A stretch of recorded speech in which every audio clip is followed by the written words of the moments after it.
La historia nos ha enseñado muchas lecciones y, y nosotros deberíamos poner atención a las señales. ¿Por qué? Porque quizás tengamos frente a nosotros la Tercera Guerra Mundial. Una forma de entender los eventos de hoy en día es mirar por las pistas del pasado, pero escoger eventos históricos para predecir el futuro a veces es un ejercicio riesgoso y a veces refuerza los sesgos. Así que quiero hacer algo diferente. En lugar de comparar ejemplos históricos con lo que pasa ahora, yo examinaré cuatro dimensiones importantes de la vida: social, económica, política y militar. Y yo analizaré tendencias clave con cada una de estas dimensiones en tres críticos momentos de la historia: antes de la Primera Guerra Mundial, antes de la Segunda Guerra Mundial y hoy en día. Así que vamos a empezar con la dimensión social. Y hay muchos factores que forman la sociedad, pero me quiero enfocar en cómo las innovaciones tecnológicas provocan ansiedades sociales y destabilizan sociedades a través de la historia. Antes de la Primera Guerra Mundial, la Segunda Revolución Industrial había transformado la vida con electricidad, autos, teléfonos, producción masiva y más. Mientras que algunos celebraban los avances, también había sociedades interrumpidas. Por ejemplo, las máquinas reemplazaban trabajadores y nuevas técnicas agrícolas desarraigaban a las personas del campo. Esto guía a la inseguridad, al resentimiento. Y al mismo tiempo, las autoridades tradicionales, como la inglesa y las monarquías, fueron cuestionadas en ese tiempo. Y los nuevos movimientos masivos emergieron, como los sindicatos y las ligas nacionalistas. La gente estaba atemorizada del progreso y que esto moviera la fundación de sus sociedades, moviendo hacia adelante entre la guerra. Antes de la Segunda Guerra Mundial, la tecnología continuó afectando la vida.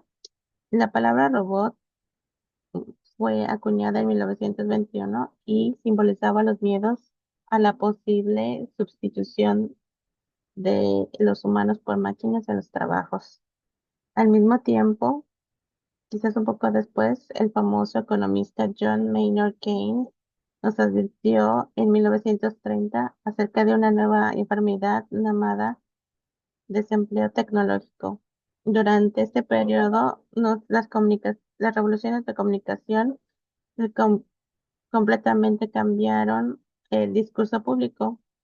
Este medio se convirtió en una herramienta poderosa para la propaganda, la polarización política y amplificando los miedos.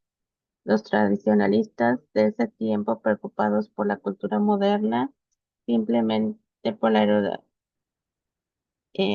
simple erosión de la tradición, familia y la religión. Hoy, a través de la revolución tecnológica dirigida por la IA, medios digitales y plataformas sociales, el Internet y teléfonos inteligentes, medios sociales han transformado la forma en que trabajamos, comunicamos e incluso pensamos. Los psicólogos debaten cómo la vida tecnológica o digital eh, afecta el crecimiento de los niños y concierne a la privacidad y a la vigilancia, y cómo la IA dirige a la pérdida continua de trabajos y cómo incrementa. Las tecnologías esparcen ideas a través del mundo, amplificando de frustraciones, miedos y división rápida, más rápida que antes.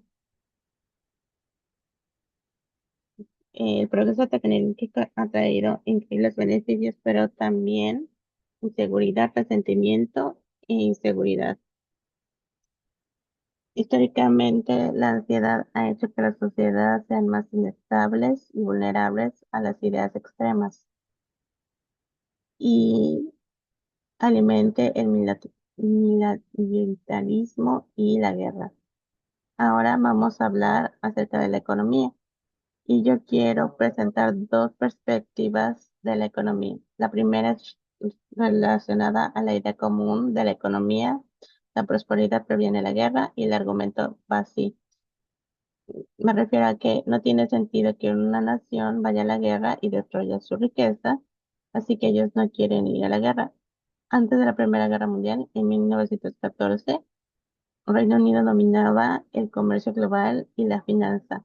Alemania prosperaba industrialmente y se expandía para exportar. Ninguno de estos países sabía que era tener ningún beneficio financiero, así que justificaron su economía, su enorme economía con costos que van a la guerra. Sin embargo, la Primera Guerra Mundial nos enseñó una importante lección. La economía puede ser explicada de qué se puede hacer, pero las políticas deciden qué se debe hacer. El miedo a la ambición, el error de cálculo y anulando incluso el mayor éxito económico, nos muestra que simplemente la guerra y la paz no son decididos por argumentos económicos simplemente. Nosotros tenemos que tener en consideración política, ideológica y racional estratégica. Está bien. Así que, ¿qué es lo que pasa con la segunda perspectiva? Y la perspectiva común dice lo siguiente: las personas asumen que las naciones son ricas y poderosas, y no es que no quieran, lo son, pero quieren algo más. Es mejor para ellos ser más ricos o más poderosos que sus rivales, ¿correcto? Así que el poder no importa si es relativo. Yo quiero ser más poderoso, no solo quiero ser poderoso, quiero ser más poderoso que mi enemigo. Vamos a mirar qué pasa con la Segunda Guerra Mundial. Y en ese momento Alemania y Japón, ellos no veían ningún comercio como mutuamente beneficioso. ¿Por qué? Porque ellos ganaban menos que sus rivales, el Reino Unido, Francia y Estados Unidos, que se hicieran vulnerables buscando autosuficiencia y eventualmente la guerra. Estados Unidos y China eh, tenían una interdependencia económica que prevendría la guerra. Así que lo que pasó con la Primera Guerra Mundial, las económicas simplemente no determinaron los resultados geopolíticos. Las consideraciones políticas, estratégicas y ideológicas son muchos factores. Cuando pensamos qué pasó después qué pasó después de la pandemia de COVID-19, la invasión de Rusia a Ucrania, en este momento nos damos cuenta que es muy riesgoso ser dependiente de tu rival. Así que las naciones reevalúan hoy en día las dependencias económicas y cómo se mueven hacia una o a la realidad dos, la autosuficiencia y el nacionalismo económico. Así que vamos, antes de la Segunda Guerra Mundial, la historia nos recuerda que las guerras no son solo causadas por situaciones económicas, pero tenemos que tomar en consideración factores políticos y poder relativo. Ok, así que vamos a la dimensión política. Aquí vamos a querer hablar acerca de la polarización. Y la polarización no solo divide sociedades, pero en última instancia puede destruir el orden político. La polarización tiene muchas formas, divide en medios, batallas políticas, bloqueos legislativos, elecciones impugnadas y la peor forma, violencia política. Y es cuando los grupos armados emergen porque es la verdad no confían,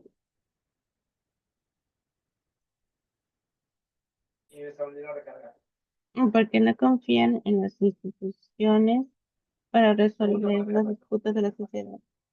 ¿Qué, qué tenemos? para tener en la Primera Guerra Mundial, antes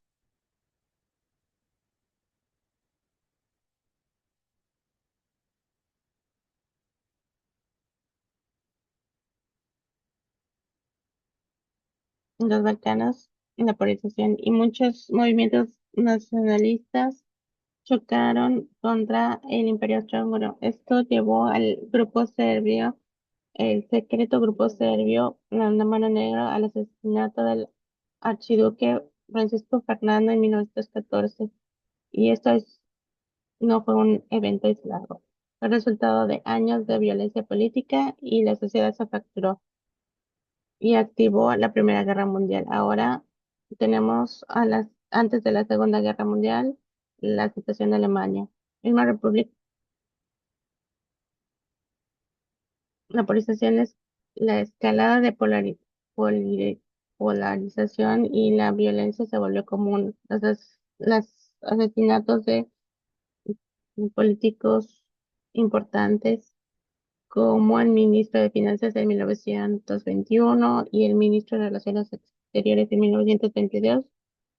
Con esto demostraron pronto, con el tiempo, las facciones políticas correctas del centro, de la derecha, del centro y de la izquierda tenían sus propios militantes. El 6 de enero de 2021, el ataque a la capital, al Capitolio en Estados Unidos, algunos personas que apoyan a Trump impugnaron el resultado de la elección. Ahí es un claro ejemplo de la polarización que vuelve violenta. Más reciente, los varios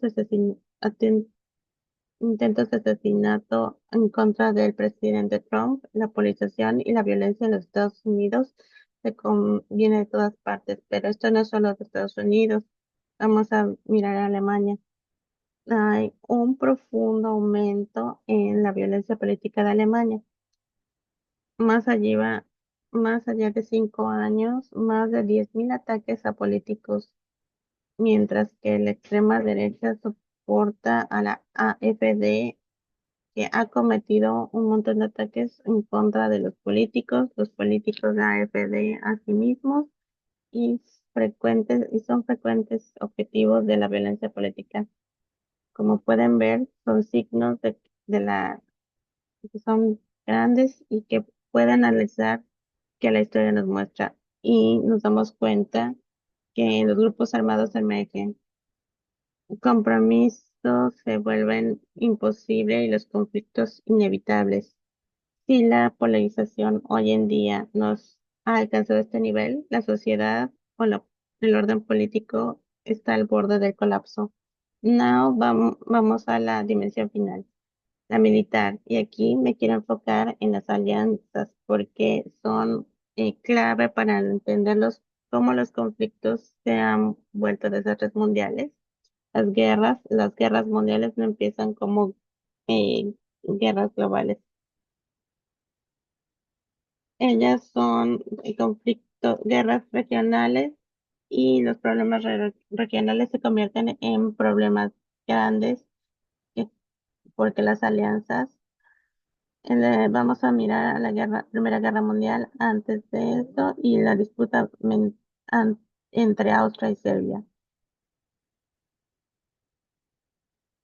Porque las alianzas escalan de una guerra europea a la unión de Reino Unido y se volvió una guerra mundial.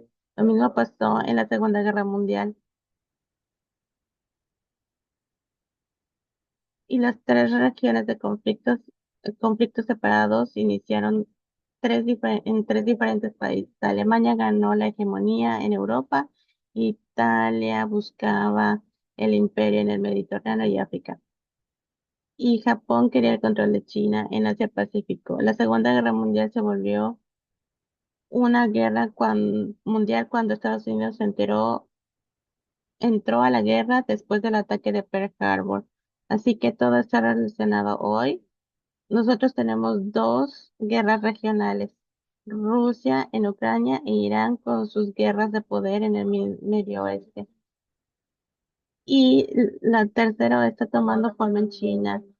que pretende tomar a Taiwán, mientras que en este tercer acto nosotros tenemos que ver la unión de los países. Y en la Segunda Guerra Mundial nosotros tenemos tres conflictos regionales que se volvieron una guerra. Hay otros aspectos importantes de las alianzas, que es el nivel de integración y cómo están unidos. Esto es interesante.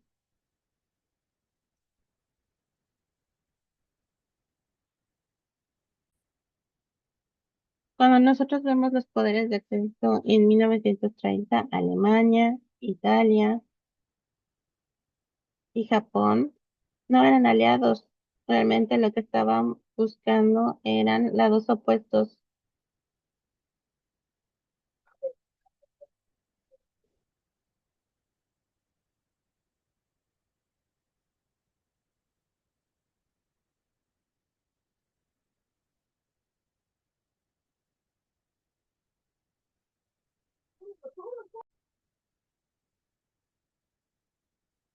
Cuando vemos la crisis en Austria en 1934 y Etiopía en 1935, Italia estaba de un lado y Alemania del otro. Cuando miramos quién estaba ayudando a China en contra de Japón hasta que a finales de 1938 estaba ahí Alemania. Y comparando esto con hoy en día, nosotros tenemos un nuevo eje formado. China, Rusia, Corea del Norte y Irán hoy están todos unidos. ¿Quién mandó municiones y armas y soldados para ayudar a Rusia para pelear con Ucrania? Corea del Norte. ¿Quién le dio comida y energía a Corea del Norte? China. ¿Quién compró el petróleo sancionado? China. ¿Quién compró el gas de China? ¿Quién compró el gas de Rusia? China. Y China le dio suplementos a Rusia y equipo electrónico que los mantiene calientes.